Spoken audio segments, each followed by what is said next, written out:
지난주에 6장까지 공부했지요. 하나님께서 어떤 일을 해나가실 때에는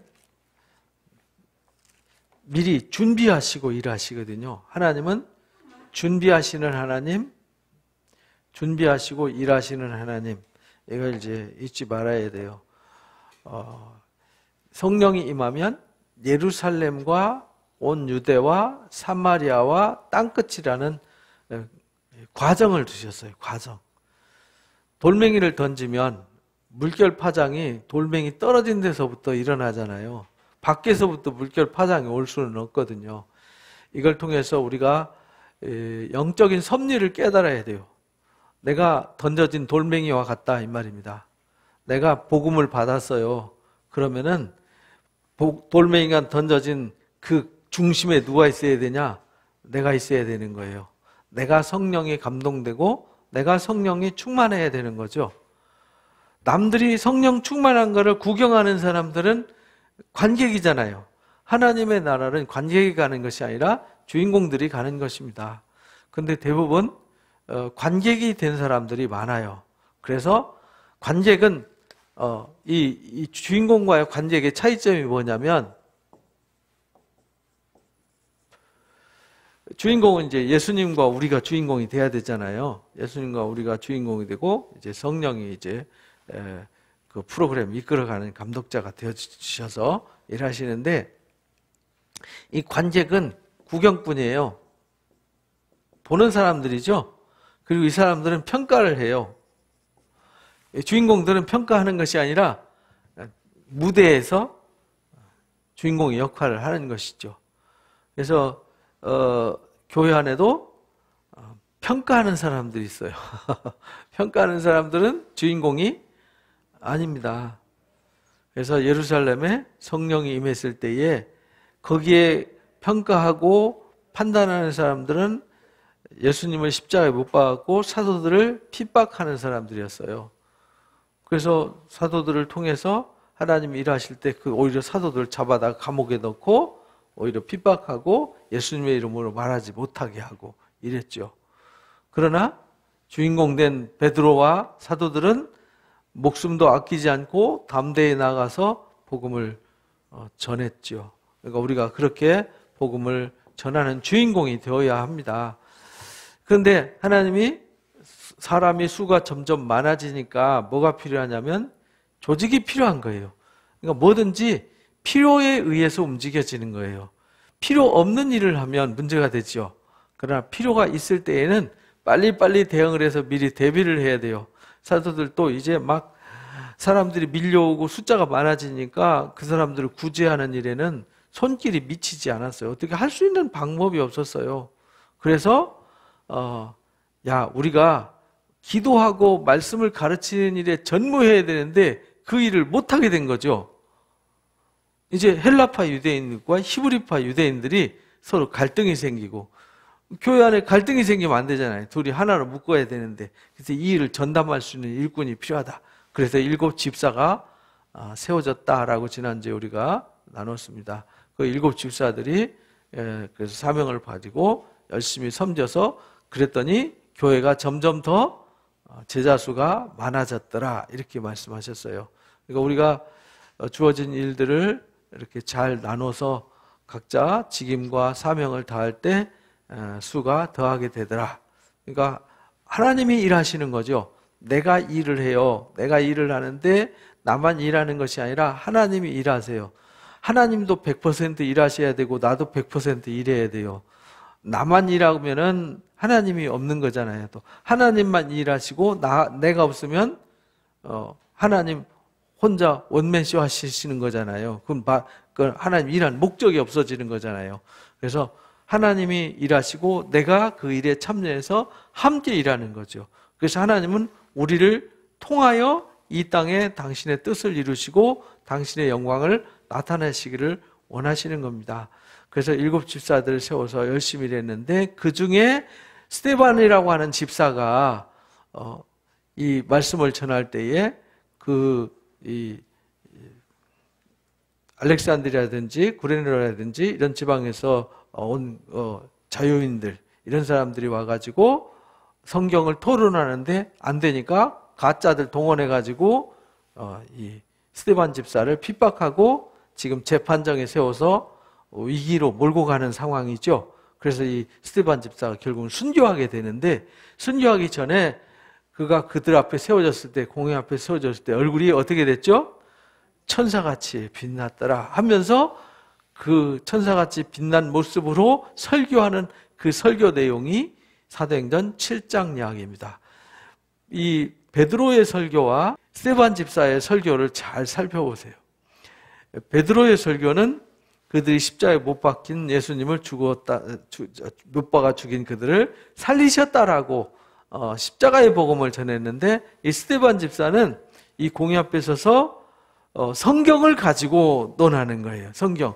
그러니까 이 스데반 집사는 성경을 아주 잘 알고 있는 사람입니다.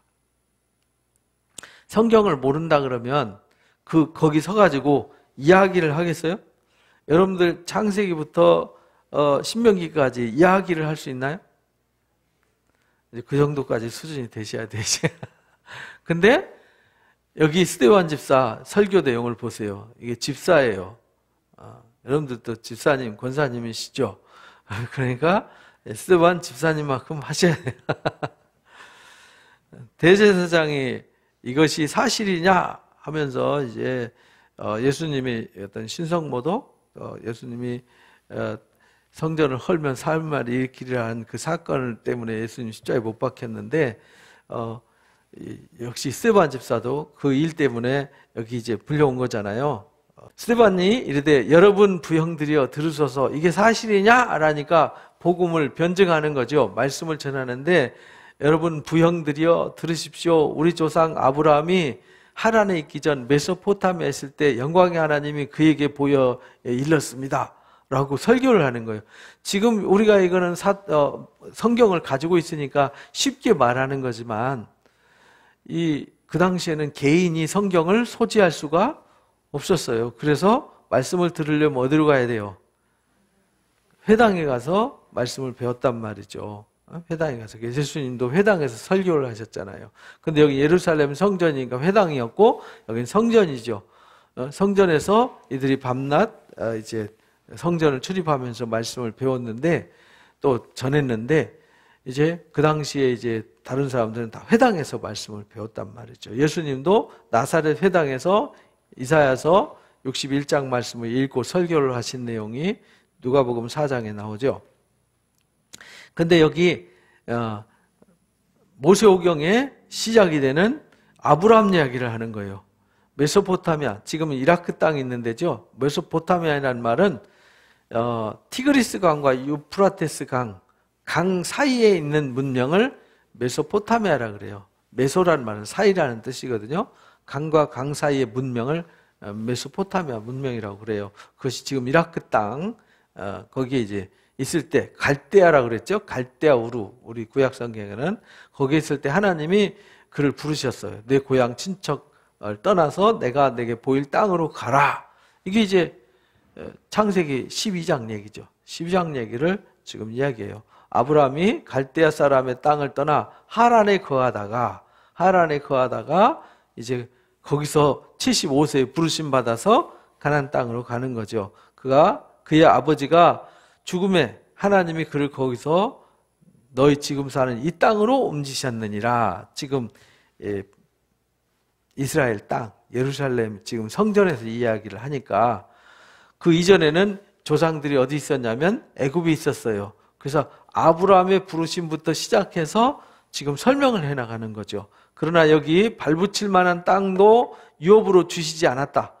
약속만 하신 거죠. 아브라함한테 약속만 하셨다. 이 땅을 주시라고 약속하셨다. 유업은 주지 아니하시고 다만 아직 자식도 없는 그와 그 후손에게 소유를 주겠다고 약속하셨다.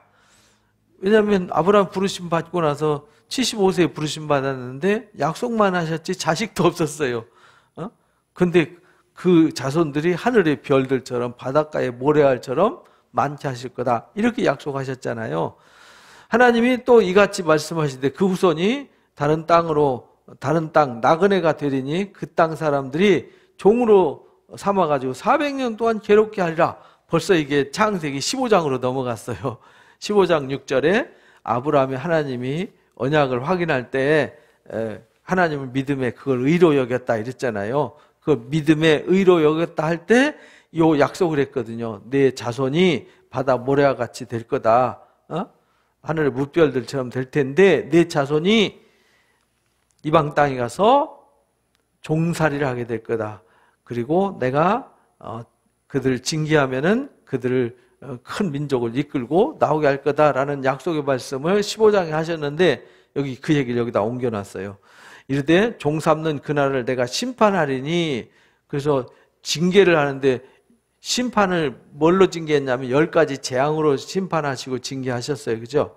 그 후에 그들이 나와서 이곳에서 나를 섬기리라 라고 조상 아브라함한테 약속했었다. 지금 예수님을 설명하기 위해서 아브라함의 언약부터 설명해 나가는 거예요. 그러니까 우리가 예수님을 가르치고 복음을 가르치려면 복음이 어떻게 해서 시초되었는지를 알아야 되잖아요. 특히 지금 이 스데반 집사가 설교하는 대상이 누구냐면 대제사장이니까 백성의 지도자잖아요. 이들이 아브라함의 이야기를 더 잘 알죠. 왜냐면 이 사람들 이걸 가르치는 사람들인데, 스데반 집사가 일개 집사인데 대제사장, 거기에 랍비들, 율법사들, 선생들이 즐비하게 70여 명의 공회원들이 있는 앞에서 지금 이걸 설교를 하는 거예요. 그러니까 그들 앞에서 설교할 때 그들 앞에 이게 전하는 말씀이 맞아야지 딴소리 하면은 말 그대로 이단 시대에 버리잖아요. 그러니까 너희들이 이거 알고 있지 않냐? 지금 이 얘기하는 거예요. 너희들도 알다시피 우리 조상 아브라함이 갈대 우리 있을 때에 하나님 부르셔서 하란 땅에 있다가 지금 너희들이 지금 우리와 너희가 지금 여기 서 있는 이 땅을 주식으로 약속한 거 아니냐? 그때 말씀하시기를 네 조상들이, 네 후손들이 남의 나라에 종살이 하다가 그들을 심판하게 되면 그들이 거기서 나와가지고 이 땅을 차지하게 될 거라고 얘기한 거다. 너희들도 알고 있지? 그 얘기예요. 그리고 할례 언약을 아브라함에게 주셨더니 이게 창세기 17장이에요 벌써. 그가 이삭을 낳아서 여드레 만에 할례를 행하고 이삭이 야곱이 우리 12조상을 낳았느니라.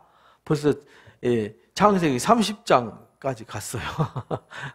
창세기 29장 30장에 이 12지파 조상들을 낳게 되죠. 야곱이 하란 땅으로 가가지고, 그죠? 에서를 피해가지고, 여기 에서 얘기는 안 나와요. 이스라엘 12지파 얘기가 나와요.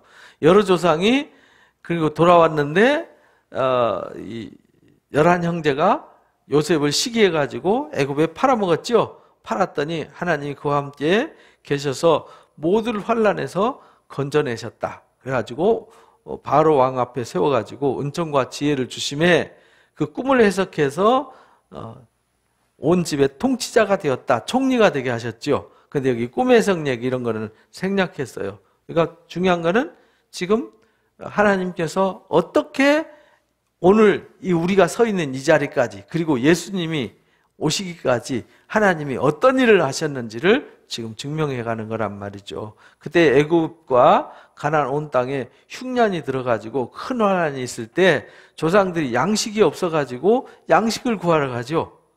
여기 이제 벌써 창세기 40장 이후의 얘기란 말이죠. 여기 이제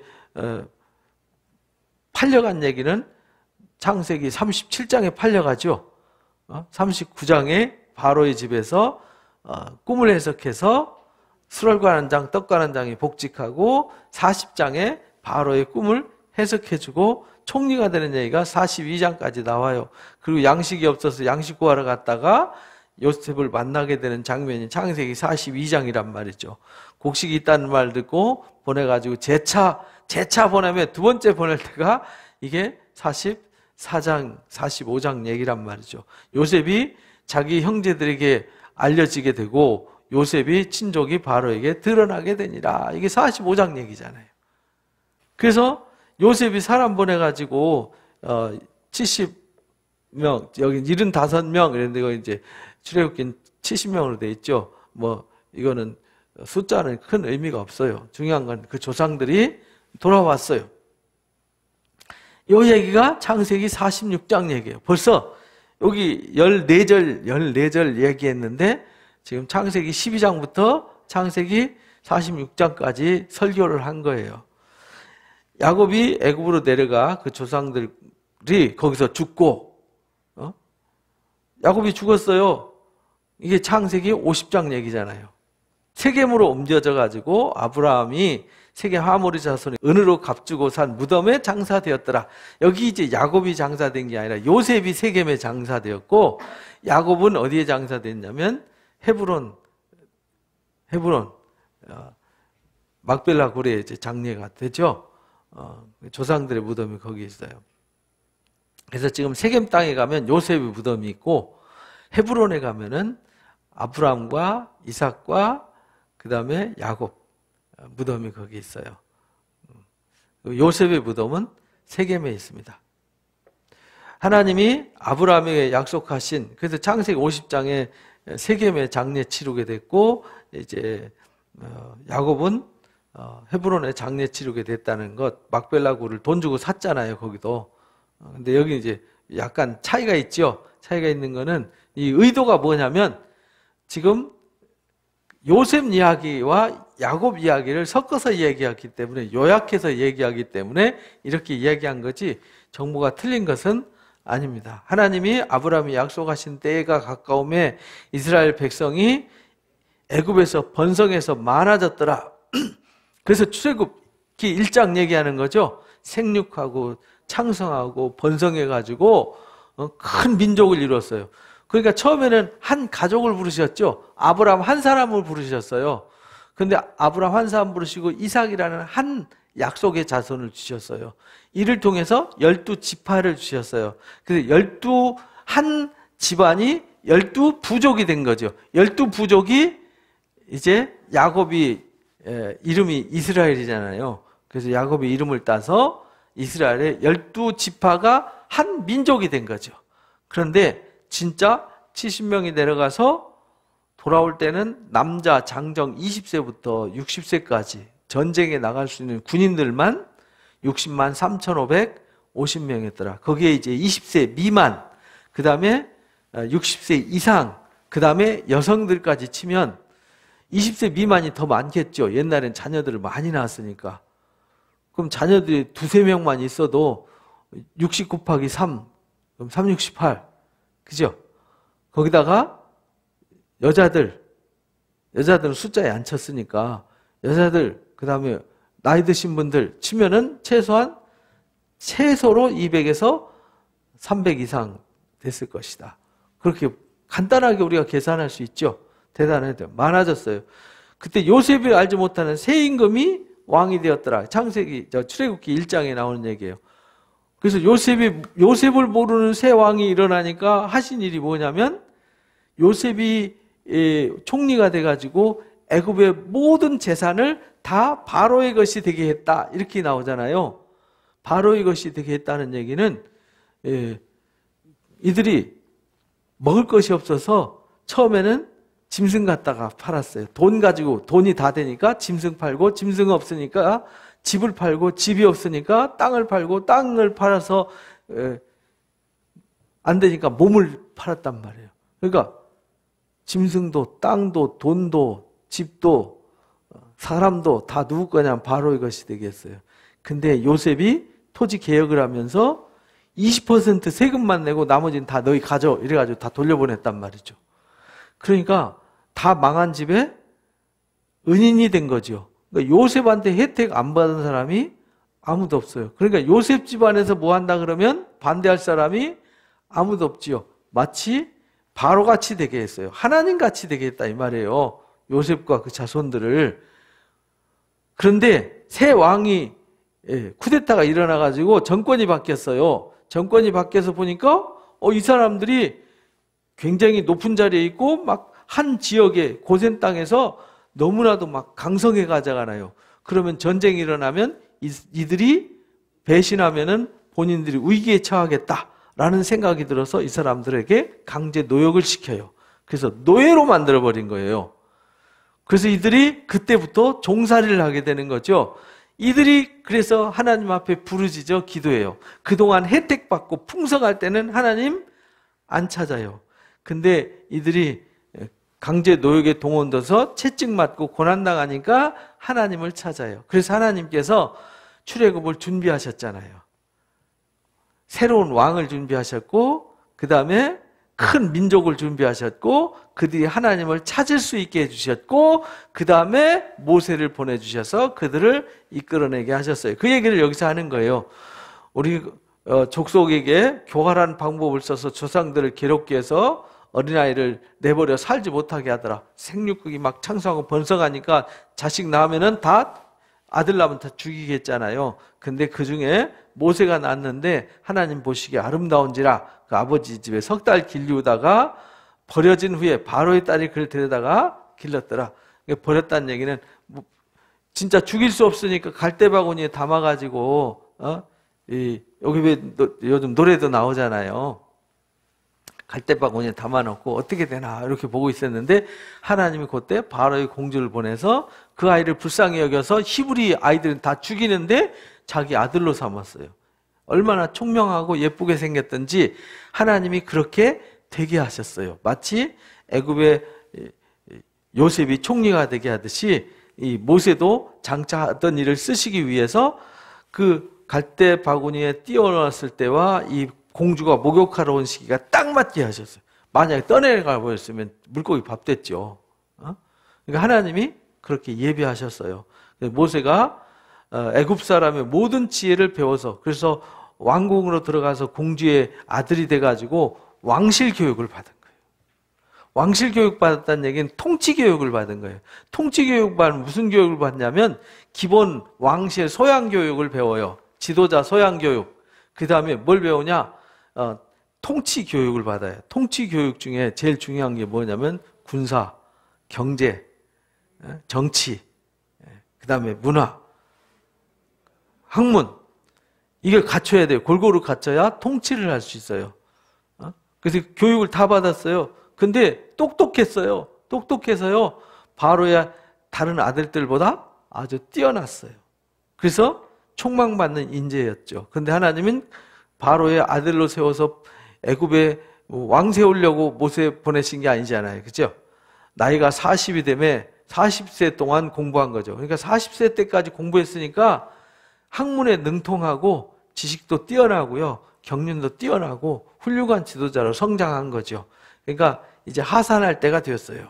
그래서 형제 이스라엘 자손을 돌볼 생각을 주셨어요. 그래서 자기 민족이 원통함 당하는 걸 보고 애굽 사람을 쳐서 죽였더니 이게 탄로가 났어요. 그래서 더 이상 왕궁에 있을 수 없어서 모세를 잡아 죽이려고 하니까 도망갈 수밖에 없었죠. 그래서 하나님께서 그 땅에 있을 수 없도록 교육 끝났으니까 너 광야로 가. 광야 가서 준비해. 했다는 얘기를 여기서 하고 있는 거예요. 압제받는 자를 위해서 원수가 아빠 쳐 죽였더니 이것이 탈로 나가지고 이제 그는 그의 형제들이 하나님께서 자기의 손을 통하여 구원해 주시는 것을 깨달으라고 생각하였으나 그들은 깨닫지 못했더라. 이스라엘 백성들은 몰랐어요. 하나님이 모세의 마음을 모세를 들어서 그들을 구원하려고 한 게 아니고 모세가 그런 사랑하는 마음으로 그 민족을 위해서 일하려고 하는 그 마음을 몰라줬더라. 근데 하나님이 모르게 하신 거죠. 왜냐면 알았으면 하나님이 하신 게 아니라 누가 했어요? 모세가 한 거죠. 이튿날 사람들이 싸울 때 와서 화해시키려 하여 이르되 너는 너희 형제인데 어찌 서로 해치느냐 라고 해서 자기가 지금 사람 죽인 것이 들통이 났어요. 그래서 해치는 사람이 모세를 밀어뜨려 이르되 누가 너를 우리의 관리와 재판장으로 세웠느냐? 불만이 생긴 거죠. 너 비겁하게, 왜냐하면 애굽 원수편에 선 거잖아요. 바로의 아들이 돼가지고 히브리 사람인데 얼굴 보면 알잖아요. 히브리 사람 다르거든요. 근데 바로의 집에 들어가서 우리를 괴롭히는 놈 아니냐? 쉽게 말하면 너 일제 앞잡이 아니냐? 이 얘기거든요. 내가 어제는 애굽 사람을 쳐 죽인 것 같이 우리를 죽이려 하느냐? 라고 빈정대는 거죠. 그래서 모세가 이 말 듣고 들통났도다. 그리고 바로가 이 말을 알고 모세를 잡아 죽여라 명령을 내려서 도망을 갑니다. 미디안 땅에서 나그네가 되어서 거기서 아들 둘을 낳았죠. 40년이 참에 천사가 시내산 광야 가시나무 떨기 불꽃 가운데 보이셨더라. 그래서 왕궁에서 40년 준비하고 광야에서 40년 준비했어요. 그러니까 왕궁의 리더십과 학문을 공부했으니까 하나님 말씀을 받았을 때 기록하거나 말씀을 가르치거나 지도자들 훈련시키고 이끌어갈 수 있는 준비가 됐잖아요. 그리고 광야에서 훈련됐어요. 그러니까 광야를 어디로 가야 되고 어떻게 가야 되는 걸 알잖아요. 다 준비시켰어요. 그래서 하나님은 여호와 이레, 이삭을 번제로 드릴 때 하나님 미리 뭐 하고 계셨죠? 양을 준비하고 계셨어요. 그러니까 모세도 하나님이 들어 쓰시려고 준비하셨어요. 요셉도 준비하셨어요. 야곱도 준비하셨어요. 하나님은 준비 없이 일하지 않으세요. 준비하시고 일하신다는 것을 지금 얘기해요. 이 공회 앞에서. 그러니까 이 공회에서 이 말씀 듣고 있는 사람들이 할 말이 있을까요? 없을까요? 없어요. 왜? 성경 있는 모세오경 말씀 그대로 전하니까 성경 읽는 것도 아니고 다 알고 있어요. 암기했어요. 암기. 그러니까 문장 토시를 외운 것이 아니라 스토리를 외운 거죠. 그러니까 여러분들은 창세기 스토리를 외워야 돼요. 출애굽기 스토리를 외우셔야 돼요. 레위기 스토리를 외우셔야 돼요. 그래서 그걸 말해줄 수 있어야 돼요. 그게 이제 그리스도인이에요. 그게 그리스도의 제자예요. 모세가 그 광경을 보고 놀랍게 여겨 알아보려고 가까이 가다가 하나님을 만나게 됐죠. 그때 하나님이 나는 너희 조상의 하나님, 아브라함의 하나님, 이삭의 하나님, 야곱의 하나님이란다. 무서워서 떨 때 하나님이 말씀하세요. 너는 신발 벗어라. 너희 선 것은 거룩하다. 내 백성이 애굽 땅에서 기름받고 그를 부르짖는 기도 소리를 듣고 내가 너를 불렀다. 너는 가서 그들을 이끌어내라. 이 명령을 주시는 거죠. 구원하려고 이제 내가 너를 애굽으로 보낸다. 그들이 말이 누가 너를 관리와 재판장으로 세웠느냐 하며 거절하던 그 모세를 이스라엘 백성들이 거부했잖아요. 일제 앞제비 같은 놈, 나쁜 놈 이렇게 해서 배척을 했는데 하나님이 그를 광야에 보내서 훈련시켜가지고 그들한테 다시 세우셨어요. 가시떨기나무 가운데 보이던 천사들의 손으로 관리와 속량하는 자로서 보내셨더라. 그래서 이스라엘의 관리자와 속량자로 보내주셔서 이 사람이 백성을 인도하여 나오게 하고 그래서 10가지 재앙을 내리고 출애굽을 하게 되죠. 애굽과 홍해와 광야에서 40년간 기사와 표적을 행하였느니라. 그래서 10가지 재앙을 통해서 그들이 나올 수밖에 없게 하시고 홍해를 없는 길을 만들어서 이끌어 주시고 갈 수 없는 지나갈 수 없는 광야를 지나가게 하시고 그러니까 애굽에서 나온 것도 기적, 홍해를 걷는 것도 기적, 광야를 지나가는 것도 표적, 기적이죠. 그래서 여기 기사와 표적을 행하였느냐. 거기서 만나를 주시고 반석에서 물을 주시고 메추라기를 주셔서 낮에는 구름 기둥과 밤에는 불 기둥으로 인도하셨음을 이제 고백했잖아요. 이스라엘 자손에 대해서 하나님이 너희 형제 가운데 나 같은 선지 하나를 세우던 자가 곧 이 모세라.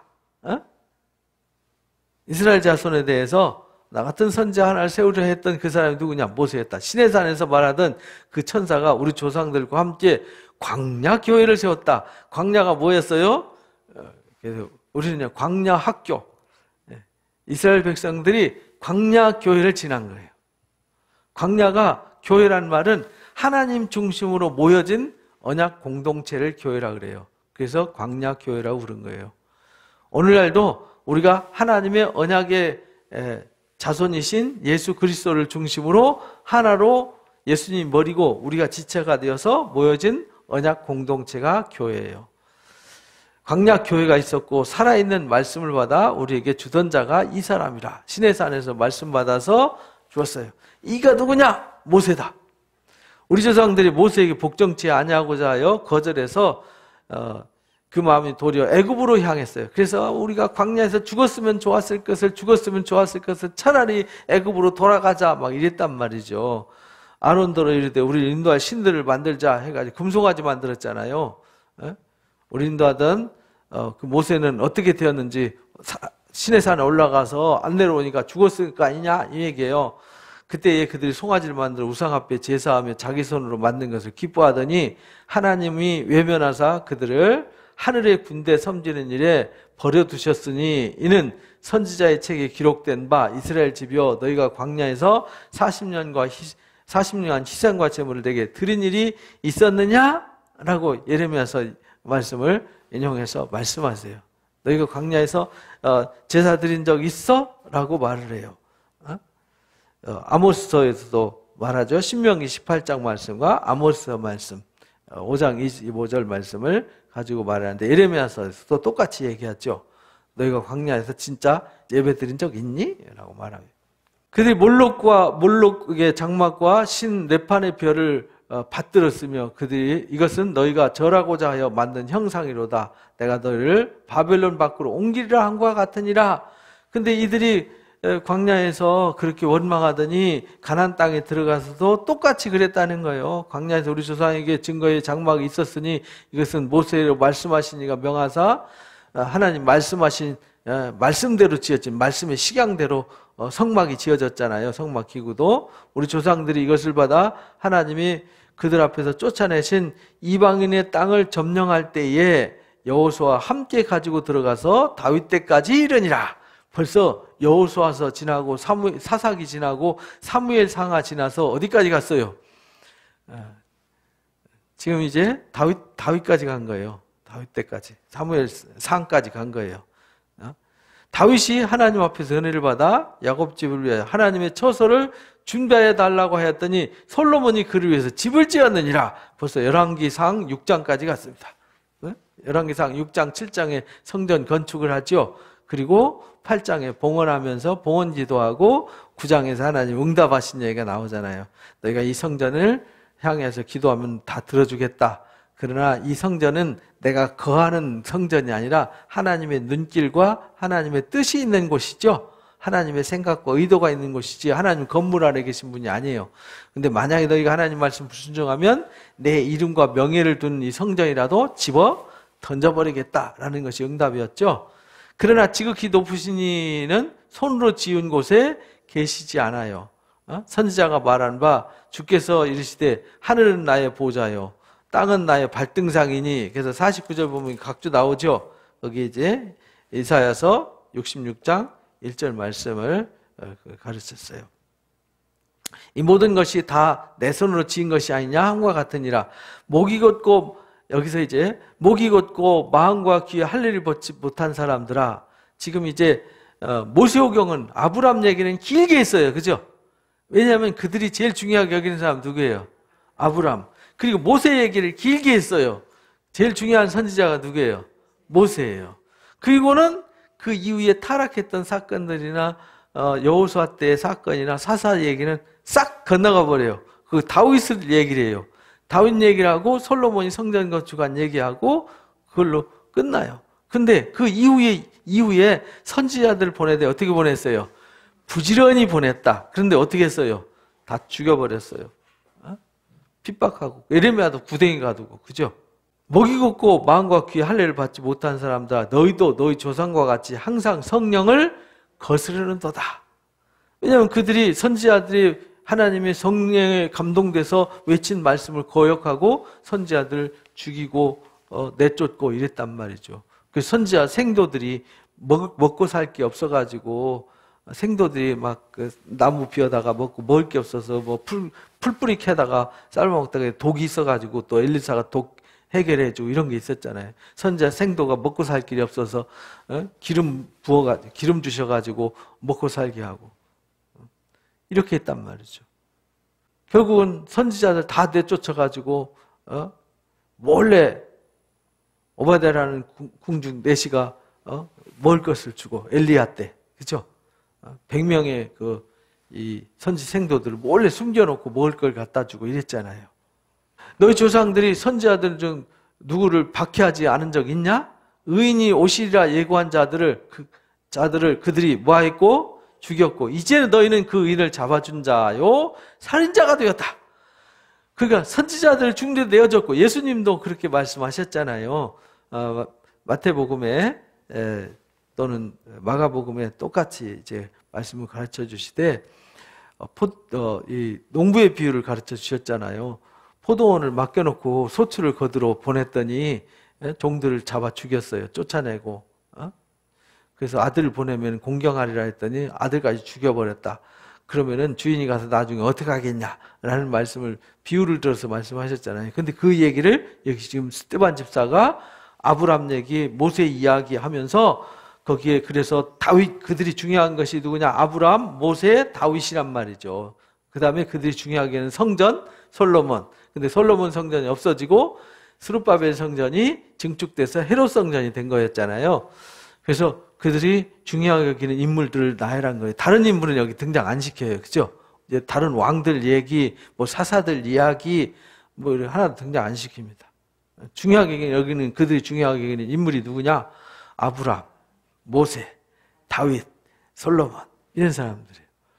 그들을 들어서 하되 그냥 쓱 지나가 버리죠. 그래서 그들이 하나님 말씀 불순종해서 북이스라엘은 없어져 버렸고 남유다 왕국은 바벨론 포로로 끌려갔어요. 근데 그렇게 되지 않도록 하기 위해서 선지자들을 보냈더니 선지자들을 다 죽이거나 쫓아냈어요. 지금 그 얘기를 하는 거죠. 그런데 너희도 똑같이 지금 스데반 집사를 잡아서 지금 재판장에 세워놓고 핍박하고 있고 하나님의 아들을 뭐 했어요? 십자가에 못 박아 죽였느니라. 지금 그 얘기를 하고 있는 거예요. 너희는 천사가 전해준 율법을 받고도 뭐 하지 않았어요? 지키지 않았어요. 왜? 선지자들이 말한 그가 누구냐? 예수 그리스도거든요. 성막이 곧 예수 그리스도고 말씀이 곧 예수 그리스도란 말이죠. 근데 그들은 천사가 전해준 율법도 지키지 않고 오히려 죄 없는 의인을 죽였어요. 악한 거죠. 이렇게 예수님이 십자가에 못 박혀 죽은 사건을 아브라함 얘기부터 모세의 이야기와 다윗의 이야기와 솔로몬의 얘기를 들어서 선지자들의 이야기를 들어서 논증하면서 너희가 죽인 그 예수님이 누군지 너희가 알아야 된다라는 것을 증명하는 거죠. 여기까지 설교했는데 그들이 이 말을 듣고 마음에 찔려 그를 향해 이를 갈더라. 마음에 찔려서 뭐 해야 되죠? 회개해야 되는데요. 회개는커녕 스데반 집사를 죽여버려요. 스데반이 성령이 충만해 하늘을 우러러 주목하여 하나님의 영광과 및 예수께서 하나님 편에 서신 우편에 서신 것을 보았더라. 그러니까 스데반 집사가 성령이 충만해가지고 막 말씀을 막 불같이 토해내는 거죠. 이들이 얼마나 놀랬겠어요. 본인들 사실은 성경 모르는 사람도 많았어요. 우리가 사사기 보면 알잖아요. 제사장들도 하나님도 모르고 하나님 하시니도 몰랐어요. 엘리 제사장의 자식들이 하나님을 몰랐다 그랬잖아요. 그래서 하나님 제사를 능멸하고 성전에서 음행을 하고 이래서 하나님 그 집을 죽이기로 작정하시고 언약궤를 뺏길 때 그들 두 아들 죽고 그 소식 듣고 넘어져서 엘리 제사장이 죽잖아요. 이렇게 그 당시에 제사장들이라고 해서 성경을 다 아냐? 그건 아니었어요. 차라리 바리새인들은 성경을 연구하니까 알았지만 성경을 잘 모르는 사람도 많았어요. 그런데 이 스데반 집사가 얘기하는 거 보니까 옛날에 많이 들었던 거잖아요. 그리고 바리새인들이나 이 관원들은 성경을 연구하는 사람들이 대부분이었단 말이죠. 너무 다 아는 얘기잖아요. 근데 그 마지막에 예수님 십자가에 못 박은 사건과 연결하는 순간, 왜냐하면 조상 얘기 쭉 들어보니까 그들의 모습이 자기들의 모습이잖아요. 그리고 예수님이 죄 없는 거 십자가에 못 박은 걸 본인들이 더 잘 알거든요. 그러니까 마음에 찔렸어요. 그러나 스데반 집사가 성령이 충만해서 하늘을 우러보고요. 뭐라고 외치냐면 하나님의 영광과 및 예수께서 우편에 서신 것을 보시고 말하되 보라 하늘이 열리고 인자가 하나님 우편에 서신 것을 보노라. 근데 이걸 막 말씀했을 때 이 스데반 집사 환상을 본 건데 그걸 말했더니 이 사람들이 난리가 났어요. 큰 소리를 지르며 귀를 막고 일제히 달려들었더라. 그래서 성 밖으로 내치고 돌로 쳤어요. 증인들이 옷을 벗어 누구한테 줬죠? 사울이라는 이 청년한테 옷을 줬어요. 그러니까 증인으로 선 거죠. 이 사울은 이 죽임당하는 것이 옳은 일이다, 합당한 일이다 라고 있는 청년. 이 청년이 발 앞에 두니라. 그들이 돌로 스데반을 치니 스데반이 부르짖으되 주 예수여 내 영혼을 받으시옵소서. 무릎 꿇고 크게 부르짖습니다. 주여 이 죄를 저들에게 돌리지 마옵소서. 이 말을 하고 자니라. 죽었다 안 하고 잤다 이렇게 말하죠. 그래서 이 스반 집사의 그 간절한 기도와 설교, 그 정말 순교하기까지 말씀을 전하는 그 뜨거운 열정, 이것을 보여주셨어요. 성령이 충만하면 이렇게 된다는 거예요. 그래서 담대하게 말씀을 전하고 하나님께서 그 위에 함께하셔서 얼굴이 천사같이 빛나게 하셨어요. 그래서 그 공회원들 앞에 떨려서요. 우리는 사람들 앞에 세워서 뭐 하라고 하면 무서워서 못 하잖아요. 근데 그 공회 재판들이 아주 무서운 사람들이 눈 동그랗게 뜨고 째려보는데 거기서 말씀을 전했어요. 그리고 그들 심장을 찌르는 말씀을 했단 말이죠. 선지자들이 책망의 말씀을 했기 때문에 핍박을 받았던 거였거든요. 근데 그 말씀을 전할 때 그들의 가슴이 찔리게 했더라. 찔렸는데 회개하지 않고 오히려 스반 집사를 돌로 쳐 죽이는 일을 했어요. 이게요, 보기는 보아도 보지 못하고 듣기는 들어도 듣지 못하였다. 마음으로 생각지 못하였다과 같다라는 말씀이 그대로 되는 것이죠. 그래서 오늘날도요, 잘못되었다고 비판하면은 싫어해요. 요즘 교회가 부패했다고, 지도자들이 부패했다고 말하면 싫어해요. 왜냐? 그런 소리 들을 때는 겸손해야 되거든요. 하나님이 저를 통해서 나한테 말씀하신다. 이렇게 들어야 되는데, 너는 얼마나 잘나서 이렇게 말. 너는 뭐 대단해서. 너는 별거야? 너만 의로운 척 하지 마. 지금 스반 집사한테 그렇게 말하는 거예요. 근데 우리는 그렇게 받아들인단 말이죠. 지만 잘난 체하고, 지만 뭐 의로운 척 한다고. 지금 스반 집사가 그래서 십자가 돌 맞아서 순교하게 되는 거예요. 그래서 우리가 하나님 말씀을 들을 때, 책망을 들을 때 깨달아야 돼요. 무릎 꿇고 엎드려서 하나님의 말씀에 귀를 기울이고 무엇라 말씀하시는지, 왜 이런 소리가 들리는지. 그렇잖아요. 주변에서 뭔 소리가 날 때는 이유 없이 소리 안 나오잖아요. 뭔가 이유가 있으니까 사람들 입을 통해서 말이 나오는 거거든요. 잘못되었다고, 문제가 있다고. 그럼 잘못되었다고 문제가 있다 그러면은 회개하고, 회개라는 말이 뭐 하는 거냐면 바꾸는 거잖아요. 회개라는 건 돌이키는 거란 말이죠. 메타노이아 하는 거란 말이죠. 그러니까 이쪽으로 가다 잘못 갔네. 너 거기 가면 나쁜 거야. 나쁜 일이야. 그러니까 자꾸 들리는데 뭐가 나빠 이러면서 너는 어디로 가면서 너만 잘났냐 하면서 가고 있는데 이러면 안 된다는 거예요. 큰일 났네. 이거 하나님이 저 사람들 통해서 이건 길이 아니라고 가르치시는군 하고 돌아서서 맞아. 이게 진리의 길이야. 이게 뭐냐? 회개거든요. 근데 그들은 회개하지 않았어요. 그래서 오히려 핍박하고 죽이는 일을 했어요. 그래서 오늘날 우리들이 말씀을 들을 때 완악해지면 안 돼요. 그래서 히브리서 3장 4장에서 가르치는 말씀이 출애굽을 했던 이스라엘 백성들이 광야에서 죽고 가나안 땅에 못 들어간 이유가 마음이 완악해졌기 때문이다. 우리도 마음이 완악해지면 하나님 말씀이 안 들려요.